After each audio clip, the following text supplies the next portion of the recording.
All right, folks, welcome into another edition of the High School Huddle, your one-stop shop for all things and everything Section 5 sports. I'm AJ Feldman. He's Carl Jones. We were off on a bit of a break last week. The Amerks were going on their playoff run. They were in Utica. I traveled out to Utica for that. Carl was back in the studio. We had some other things going on in the week, so we couldn't find another date and time to record this thing. But the Amerks, as you might know, bounced in the playoffs last night as we recorded this on Thursday afternoon.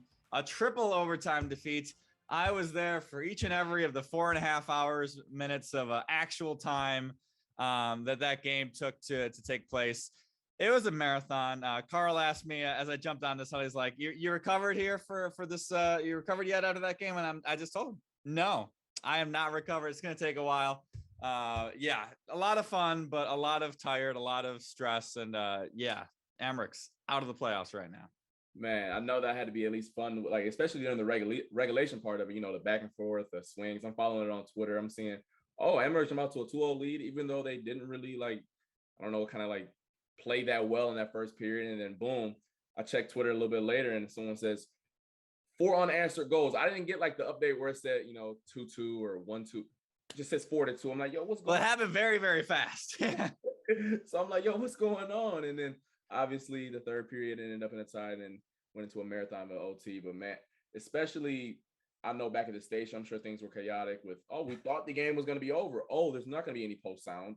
There's not going to be any like normal highlights. So I imagine there's not going to be a finish. Right. So I imagine it's like I watched it and I was like, oh man, like we did a toss back. Like it was clearly we just had to work on the fly, and that's what the business is about. But shout out to you for manning that for as long as you worked. I'm sure you did live hits in the 4, 5, and 6, and then you were there. You did indeed.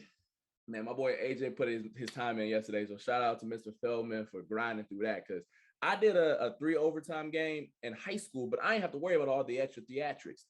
You had to do the pro aspect of it and do the the live hits and getting sound and stuff. So shout out to you for doing that, man. I was thinking about you. Yeah, thank you very much, Carl. It was indeed a marathon. With the way I shoot, my left arm gets the brunt of the force because I'm like, with the, I shoot off of just my shoulder up top there. So you're down, you're holding this thing up. My knee was also kind of messed up too. I don't know if that's just from standing there for so long. We did play basketball early in the day, but my left knee is bothering me as well. We're kind of literally walking from a limp after that ordeal. I wasn't really at the stadium, so I'm going to blame it on the hockey game. I got a bad knee from shooting a hockey game. And the thing about playoff overtime hockey, obviously very stressful for the players, very stressful for the fans. It's stressful for us as well because there's one goal you need to get. And you need to make sure for 20 straight minutes, you have got this puck on point every single minute of play, or else, something's going to happen. You're going to miss it. All right, we didn't get the goal. We wasted all this time for nothing. Luckily, I did shoot the eventual winner very good. But there was some times earlier in the play where I did not. Early in the first overtime, there was a bad turnover, and I was not ready for it at all. Luckily, the Amerks made that save to not have their season end that way.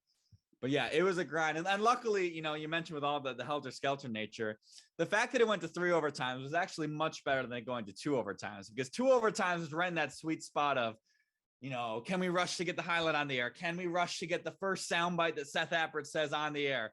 3rd overtime, you're just tossing your hands up and you're like, all right, the game's not over yet. We'll tell you when it ends on our website. Like, that's all that you can do. So that's all that was. But no, it was a great night of hockey.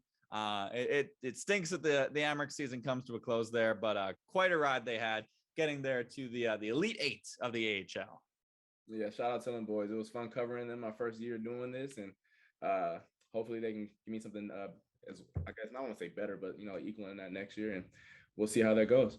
All right, now before we get into kind of the meat and potatoes of our sectional preview show, we're going to break down a lot of different brackets, all the different sports. We're going to get to we're into semifinals for some sports. We're into finals for others, actually, quarterfinals. We're really heating up. We picked a good time to not have a show off. But I just want to get a little to a discussion about, the way some of these brackets are shaped out, and specifically with the baseball brackets. It's very difficult to rank high school sports. Some teams play out of, section competition. You got your Bishop Kearneys and girls basketball of the world that play like 3 games against Section 5 teams. baseball, you got teams playing all around. It's very difficult to rank these teams appropriately depending on what rating system you do.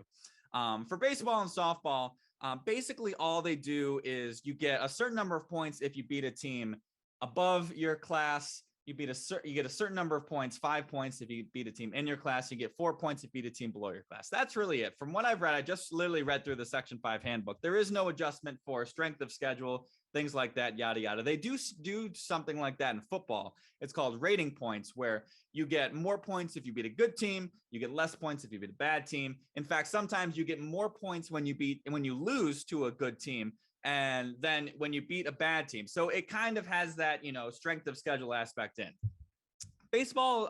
To my knowledge, and like I said, I literally just read the handbook. It does not have any sort of a system, and that can kind of present some problems when it comes to, these city schools that play against each other all season long. They play throughout the RCAC. It's great competition. I've been to a couple of city baseball games. It's a lot of fun. But the fact of the matter is the city schools do not compete at the same level as the county schools. And there is a litany of reasons for that, which could be an entire, episode on itself with, the resources and things like that, the fields, all of that. But for right now, I just want to focus on the way they set up these brackets. And the fact of the matter is that these games aren't very competitive, which is, one thing. If you look at the Class A bracket, the results in these first round games for these RCAC teams, they were not pretty. It exemplifies itself as baseball because they do not have the mercy rules to the same extent that softball does, but it's just not very pretty. Which is one thing, if a team blows out someone, that's one thing. But in Class AA, and this is kind of highlights the point, me and Thad were actually talking about this before the quarterfinals. You get a team like Fairport, who is the 8th seed, a decent quality team. They actually beat Hilton early in the regular season. They ended up getting Hilton, the 1 seed, in the first round. They beat him. So now Fairport's in the first round, 8-1. But the other time, you've got McQuaid as the 2 seed. They're basically, in a sense, rewarded for getting that 2 seed. They get to play Franklin World of Inquiry in the first round. They beat them 19-2. Essentially they cruise on to the semifinals. They don't have to waste any pitchers and things like that. And you get Victor at the 5 seed. They get to play Edison Tech in the first round. They beat him 10-0. So the fact of the matter is that, clearly Edison Tech and Franklin, the two lesser quality teams in this bracket, are not as the 7th and 8th seed. And that just becomes, Hilton basically punished for getting that number 1 seed. Whereas a team like McQuaid gets to roll into the second round, beating up on Franklin 19-2. There are certainly ways to do this differently. Carl from Ohio himself, he was talking a little bit before we started the segment about the way to do things here. I'll touch a little bit on the way we do things in Minnesota, but there are different ways to do this to try and make this a little bit more in line with actually the quality of these teams lining up with the seedings that they have. Oh, 100%. For example, in Ohio for basketball, the coaches pick. So at the end of our single year, there's a draw, and it's kind of funny because you see who's ducking, who's scared of who. But I mean, at the end of the day, we're trying to go as far as we can. And in Ohio, I guess we have districts, which is our version of sectionals here, and 1 through 8, the coaches pick, and that's how the brackets work out in that regard for that exact reason. I mean, there's a lot of teams, like, for example, the high school that I went to, we didn't really play many teams in the area, and our record will reflect that at times. But if you went off of a traditional, the seeding of the record, we would be the 7 or 8 seed in some years, being by far the best team in the district, which is a complete disservice to the 1 or the 2 seed. So I agree wholeheartedly. You need to figure out a way to fix this because it's unfair to a team like Hilton. And I know you play who's in front of you. I get that. I'm with that wholeheartedly. But those kids worked their tails off this year, and they got, I don't want to say rewarded, but, they got put in a situation where they're playing a team that took them down early in the year. So there's clearly no fear, and they didn't get rewarded with the worst team in the bracket. If there's a way to vote about it, maybe do it like football with the ratings a little bit, but that's something that is definitely an issue and it needs to be talked about.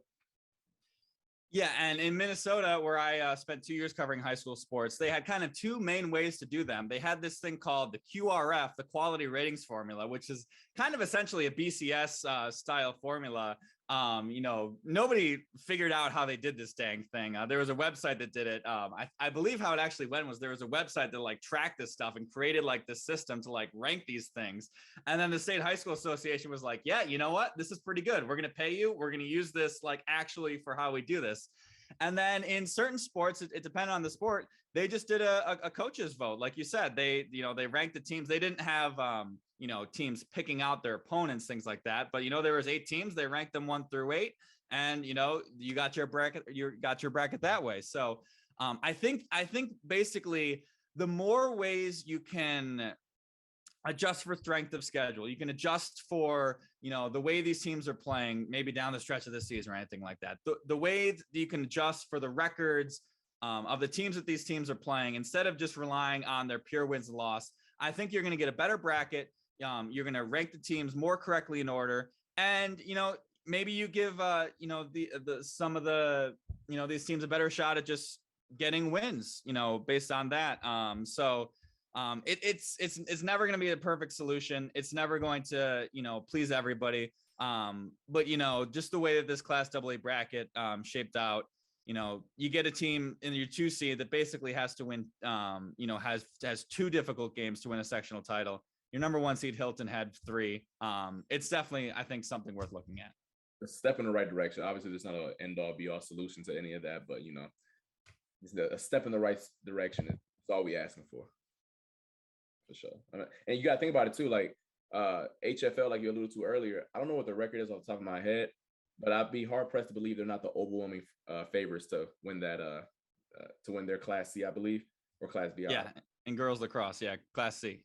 I would be hard pressed to believe that anyone would peg them as the overwhelming favorites. But if you went off this pure wins or loss thing, I don't know.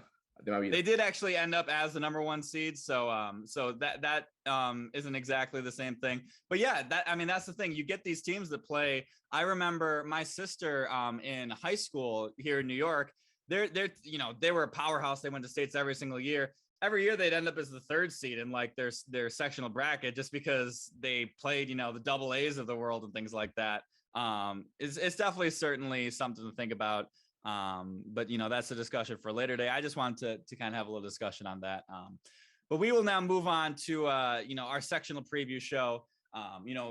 If you've listened through us throughout the year, we've done this for football, we've done this for basketball. We kind of break down every single bracket. We go through each and every single one. Unfortunately for spring sports, there's a lot of brackets. There's a lot of sports being played that we cover. So what we're going to do is we're going to each highlight one bracket in each of boys lacrosse, girls lacrosse, softball, and baseball. One of the brackets that we really have our eyes on, one of the ones that we're really watching. We're going to start off with boys lacrosse. We could talk about boys lacrosse for an hour here on the show, but we'll try and not do that because we just don't have that much time. So Carl, what's really a bracket that got your eyes on that you want to watch in this next coming week here? Class B. I mean, the 4 teams that are remaining, I think are all, I've seen them all and they're all legit, man. I mean, Victor, the 17-0, they're nationally ranked for a reason. Canandaigua, they've been a really good team. Maybe didn't have the end to the season that they wanted, but clearly still a formidable foe for sure. And then Irondequoit and Thomas on the other side, it went chalk, 1 through the top 4 seeded teams are remaining. But I really want to highlight kind of like that Victor Canandaigua matchup, because when it came around the first time, I wasn't able to go. And the game kind of turned out kind of like weird a little bit. 7-2 was the score. I mean, when you think about like 2 high-level lacrosse programs, I don't want to say high scoring, but you expect more goals than 9 combined, right? So we're going to see, I guess what... I'm pretty sure you were actually at that game, weren't you? No, I went to Canandaigua. I went to another Canandaigua game where it was low scoring because they didn't give up a goal. Well, no, that was the Penyan game, but I think you also went to Victor Canandaigua because I was like, this game might be screwy. Get there at the beginning. I think that was that game. I think you were actually at that game. I was at this game? I think so. That is hilarious. Was this the game though? But I feel like there was a day where I had a choice between 2 games, and this was a game where I couldn't go to, regardless of the fact. We'll see if we can figure that one out later. Well, we'll figure it. Come back to us later on that one, folks. But yeah, you continue your rant. I'll figure out if Carl's memory is failing him in his ripe old age of 24 right now. But honestly, this is a big key to this game that I'm curious about is, can Canandaigua slow down this potent Victor attack? I mean, you look, they have a who's who of guys who can. I went to this game. You were at this game, yeah. They have a who's who of guys, obviously, that can put the ball in the net. And Canandaigua has a really good goalie in Jack Foyola. Limited the Victors to 7 goals the first time around, which is their lowest output on the year, but they still lost by 5. So we'll see if they're going to stick with the same game plan and maybe try to, like, muster up some better things on the offensive end. We'll see. Or is just Victor that darn good where it doesn't matter what game plan you have. And then on the other side, you got Ronacoy and Thomas. Ronacoy 15-2 this year, shocked many. Although Thomas took them down earlier in the year 12-6. So we'll see if Ronacoy can turn the tide a little bit, or if Thomas is saying, this time of year, this season belongs to us. So it'll be interesting to see if this is just Victor's bracket and they're just, warming up for the state run, or is there some legit competition in this bracket? Yeah, definitely. I mean, Class B has been, a powerhouse in recent years. It always is. It is this year as well. But this year certainly has Victor a little bit more in a tier of itself. Can Canandaigua knock them off? Can Thomas has kind of struggled down the stretch after, their lofty expectations. Thomas has, faltered, but they found their groove a little bit here at the end of the season. They had a really, I believe it was Spencerport in the first round that they got by. I think that was a 1-goal game. Yeah. So, it was Penfield. They took care of Penfield pretty easily, 13-5, a really good Penfield team. So, Thomas is starting to find a groove. Just recently on May 17th, Thomas did lose to Victor 15-2. So we'll see how much they can turn that around. But Class B, always one to watch. Going to be one to watch coming down the stretch. My bracket is Class D, kind of for a different reason. Usually, like Class B, it's always, competitive. Class D has been Penn Yan's bracket in, since basically both of us have been alive. Penn Yan has won the last 10 sectional titles in Class D. They have won 22 of the last 23 sectional titles. But this year, this is a different Penn Yan team. It's younger. It's a little bit less experienced. It has not had the dominance that it's had in years past. They're actually coming in as the number 2 seed in the brackets. Livonia Avon is the number 1 seed. So they seem to be on a collision course for this sectional championship game. And they did not play in the regular season. There's not a ton of crossover, but one common ground game that they did have against each other, which I think is going to be a good comparison. They both played Palmac this season. Palmac beat Livonia Avon 8-7. Palmac beat Penn Yan 7-3. So, both fairly similar results along those lines. Penn Yan, they gave themselves a difficult schedule once again this season. They kind of tripped up in some of those big time games. They just took a big loss to Thomas to end the season. So they are, they lost their last 4 heading into the playoffs, but they played some really tough teams. So what are you going to do there? But it's funny. I remember early on in this show, we talked about how, Palmac got up from Class D to Class C. They got out of the Penn Yan bracket, things like that. Well, they'd probably be a pretty substantial favorite here in the Class D bracket. Maybe not substantial, but they'd probably be the favorite in there. So it's going to be, can Penn Yan continue their run? Will their experience just take over, their coaching take over? Brian Hobart has been there since 2004. He's got darn near 300 wins at this point. So can they find their pedigree? Can Livonia Avon knock them off, when no one really has in recent past? I've seen Livonia Avon twice this year. I believe the season opener, our first game of the year against Aquinas.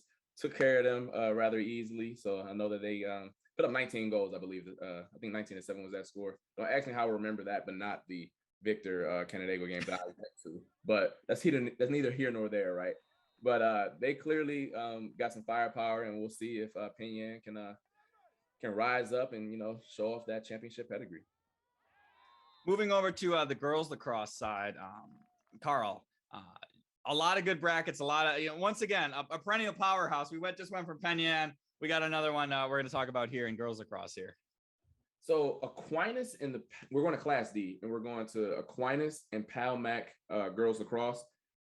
I'm interested in this bracket for, I guess, 2 reasons. One, the Aquinas, I wanted to do a story on them early on in the year, but things didn't work out and we're unable to. And the Hinchcliffe sisters that they have, Sienna and Savannah, shout out to Stephen A. Their box office. All right, you check their lacrosse numbers, their goals, their assists is unreal. They're out there, giving it their all and putting the ball in the back of the net like they get paid to do it. All right, but it's not just them though. They got McKenna Brown, who's also she's the only senior that really puts a lot of numbers on the squad. And then Gianna Leonardi, she's also doing her thing. So they got a couple, girls who can put the ball in the net and are really explosive. But don't get it twisted though. Palmac on the other side, they got two girls that will go step for step and go blow for blow with them. And Kylie Wagey and then Regan Deal, I believe how you say their names. Kylie, I believe that we just gave Kylie Wagey. She was she was high on our Section 5 best list, I believe, last week or the week before that. Mm-hmm. Gaudy stat totals. Y'all need to go check them out. She's putting up 6 and 7 goal games like it's nothing. So I'm interested to see how that game works out in this championship. About two teams, a lot of star power. I imagine it's going to be high scoring. I'm gonna put the over under at probably I don't know 25 and a half and something like that. And if the over hits, please don't say that I didn't give you a heads up, because this game is going to be fun to watch. Yeah, and Aquinas, not nearly the championship pedigree of a team like Palmac. Palmac has, they've gone to the state tournaments in recent past. The Savage sisters, both graduated. They might actually still have one roaming around there, but Palmac, they won sectional titles in 2019, 2018, 2017. I believe they went deep in the state tournament in both of those seasons. They would have done also great things in 2020 if we were to have a season. But Aquinas has never won a sectional title in their history. I just kind of flipped through their recent years. They've kind of been going around 500, things like that. Even back more, I looked in the 2000s. They had some rough seasons. So Aquinas is really stepping up. Like you said, the Hinchcliffe sisters really powering them to where they are now, 14-4. Yeah, that is going to be one heck of a championship game if we get to it. Have we gotten to there? I know some of these brackets have already made it to there. Are they trying to figure out if they can get to that sectional championship game? No, this one. Where are they at right?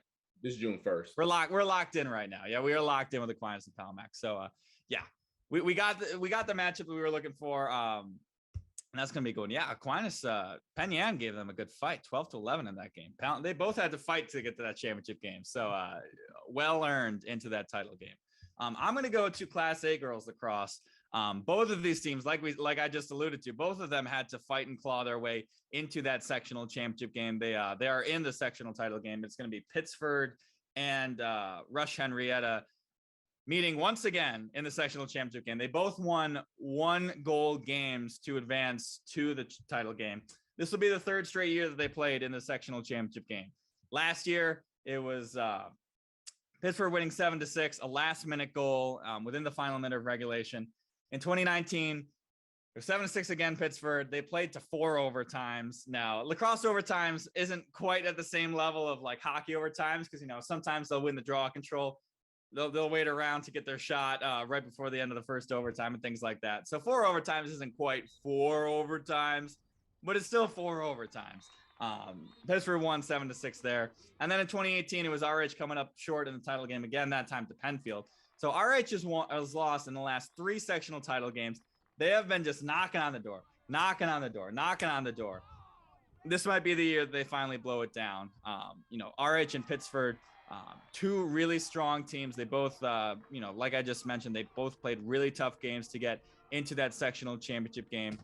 When they met earlier in the season, it was Pittsford handing Rush Henrietta their one of their few losses of the season. Pittsford beat them 7-6. So they're clearly going to be tight. It's probably going to be a 1-goal game. You talked about betting the over in the Class D game. I'm just going to bet the game to be within a 1-goal game. I'm going to do a little prop bet there. This is going to be a 1-goal game. So, call up your sports book and see if you can get that bet there. Once again, another game where it's going to be some stars. Can I give a shout out to Elma Wilmot, by the way? 7 goals in a sectional semifinal. I was scrolling through yesterday, on the Twitter sphere like we all do, checking out my Amerks scores, and popped up in the middle of my screen was 7 goals plus the game winner in OT. Shout out to you for getting that done. And Carl wrote that down in his nice little notebook. He was like, Section 5 best. I'm a Wilmot. Knocked out 2 birds with 1 stone. Give her a shout out here and then TV later. But no, for real though, this is gonna be a fun one. I've seen RH a lot, I feel like, in the past month. So they obviously got a bunch of girls. I believe Allie Garrett is one of them. So they got a bunch of them. We'll see. Hopefully, I don't want to say I'm carrying either way who wins, but interesting storylines. Can Elmo Wilmot, once again put on some 7 goals? I'm sorry, I'm stuck on that. Can RH break through the door and then finally get that sectional title? Moving on to our bat sports here, we're going to go to baseball here.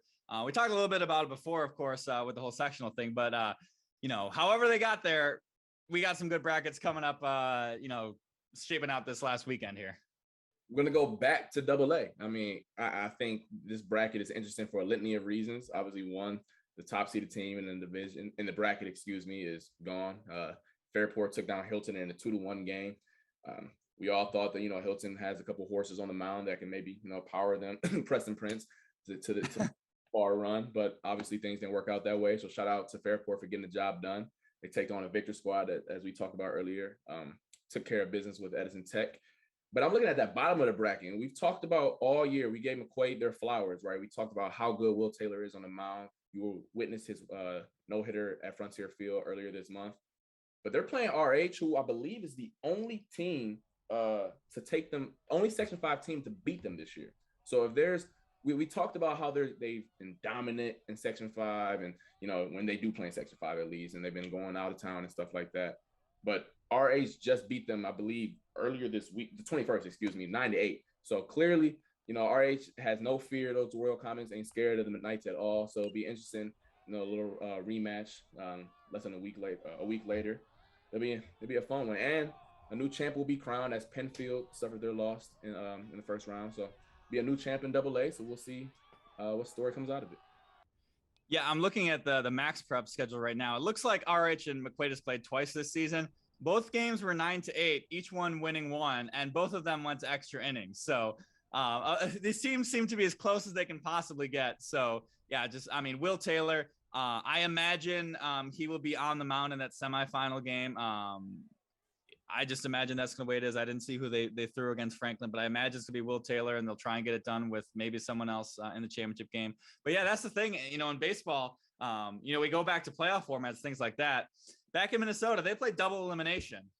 So one hot game from a pitcher did not ruin your season. You had those situations where in a championship game, a team had to beat them twice. Obviously very difficult to do coming out from the losers bracket. I would kind of like to see that implemented here in Section 5. I thought that was a really fun format out in Minnesota. But yeah, you get a team like Fairport. They've got a great pitcher themselves. You can just, one great outing is all it takes to knock off a great team like Hilton. So, we could talk about the seeding thing forever.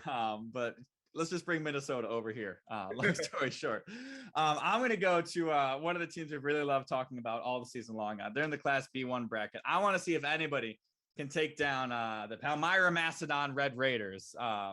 They have just been lights out, undefeated at 20-0. They are the only Section 5 team currently undefeated right now. And it's one thing to be undefeated in, obviously a sport like football, you play less games, even basketball.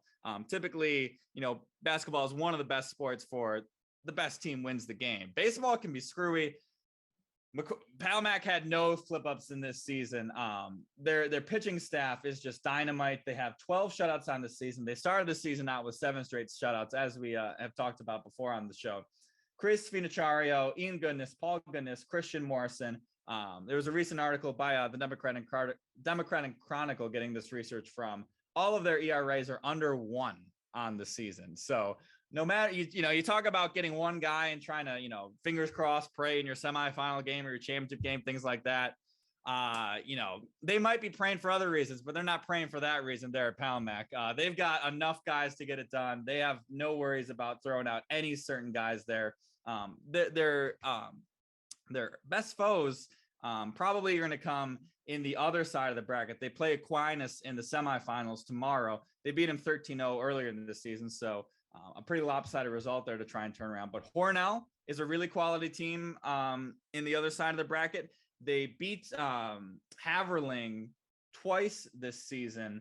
Their only 2 losses of the season, a quality team in B2. They beat Boulevard Richburg, a really strong team in C3. They handed them their only loss of the season. So they handed those 2 teams their only loss of the season. And then Batavia 12-8. They had an upset of Geneva in the 3-6 matchup. Batavia plays a pretty tough schedule. They beat Mendon earlier this season. They had a tough loss to Athena. They split a series with Brockport early in the round. So this is, Batavia team that plays some really tough teams. They're not going to be afraid of Palmac. And can anybody knock down Palmac? I'm not going to bet against it, but I'm going to be interested to see, can they keep it close? Can we get a win? Is Palmac just on their way to a state championship game? All things I'm looking forward to seeing here. I just checked the underground bookie, and I believe the odds at them winning the title, the sectional title, is -500. Don't ask me where I got that. When you started that tangent, I was thinking like -330, so we're like in the same ballpark here. Yeah, I just saw it. I'm not on bet, so I'm not going to place anything. I'm just telling you what the streets are telling me in the book that I saw. So we'll see if anybody can take them down. That'll be a fun bracket to watch. Exactly. We do not bet on these games. We just know the lines of these games. It's about being informed researchers of these sports. But if you want to make a bet, we've got our guys. So hit us up on Twitter. Finally, softball. Man, you got a lot of rivalries in these brackets, and we're gonna highlight on a few of them here. The Battle of Pittsburgh, by the way, I'm Class A2 if you guys didn't understand. The Battle of Pittsburgh. So Minden is the 1 seed, Sutherland is the 2 seed, and you see those two teams. You're like, oh, I want to see if they can match up.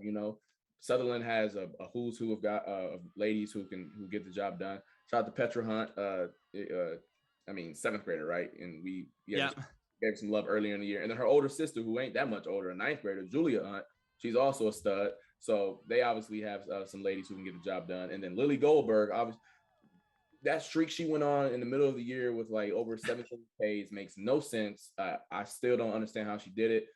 Surprised her arm is still attached to her body, but shout out to her for doing her thing. And we'll see if she can, how far she can take the Vikings.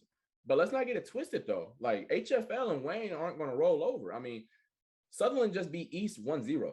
Like it wasn't like a 10-0 drubbing that they like took care of business in that matchup. And I believe Minden won their first round matchup 3-2. Let me check that really fast for you.